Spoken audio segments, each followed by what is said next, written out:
the first second I had this belief in my mind that they would see the riders and pull back behind the UPS truck.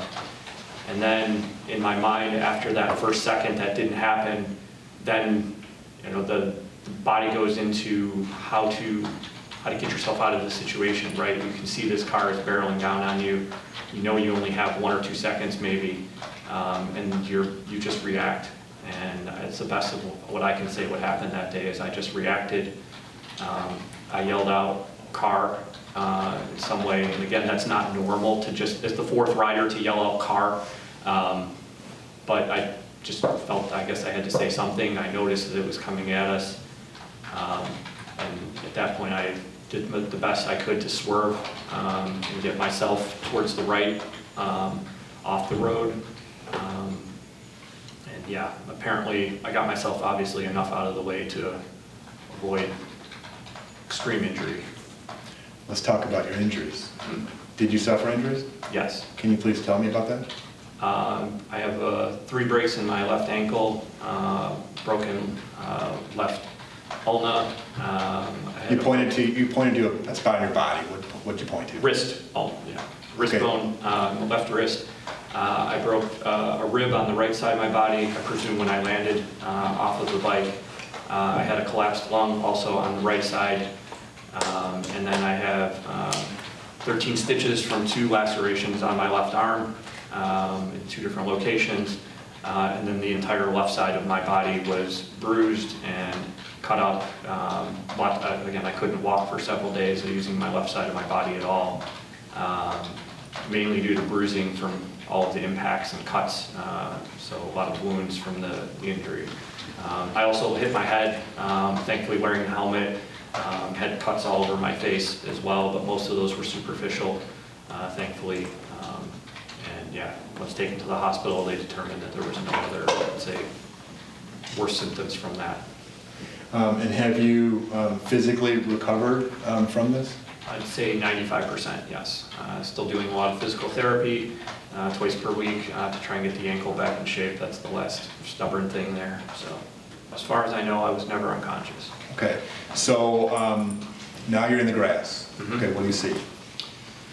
So I'm first spitting the dirt out of my mouth. And I remember the first thought through my mind was I checked to see if I had all my teeth. And I was lucky I did. But again, I went to reach for my face, my hand came back with blood all over it. And then, okay, I realized, okay, we've been hit by this car. And I realized then, okay, I need to call 911. There's injury, the other guys are definitely injured. I saw the other guys get hit. We got to get an ambulance here quickly. I saw a car pull out.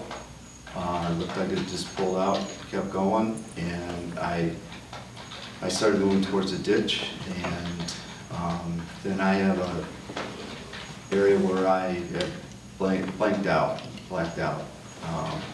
Next thing I know is I'm standing on the grass looking around, and the only reason I knew I fell is my watch was going off SOS, for an SOS, to what we call SOS. So someone in the house I heard, said that they called for help was on the way, so I turned my SOS off. And that's when I saw Roland trying to get up. So I ran over to him, I told him to lie down. He was pretty badly hurt. His arm was pretty bad shape, I knew that. And got him to lay back down and relax, told him help was on the way. Went over to Tim and Mike, looked at them. Mike was groaning. Tim was quiet, but I could tell he was breathing okay. And then I was looking around for Ed, and found Ed about way behind us, still on the grass and property, but behind us and up on the grass quite a ways. And ran over to him, and I knew he had passed, you know. I couldn't feel a heartbeat or you know, his pulse or anything. Okay. So did you sustain any major injuries? I did not. Did not. Are you the only one? Yes. Okay. Do you recall seeing anybody around that may have been responsible or involved in this crash? I do. Can you talk to me about that? Yeah, I saw a lady walking across the road from the direction where the car was. She looked pretty dazed and confused, and someone told her to go sit on the porch.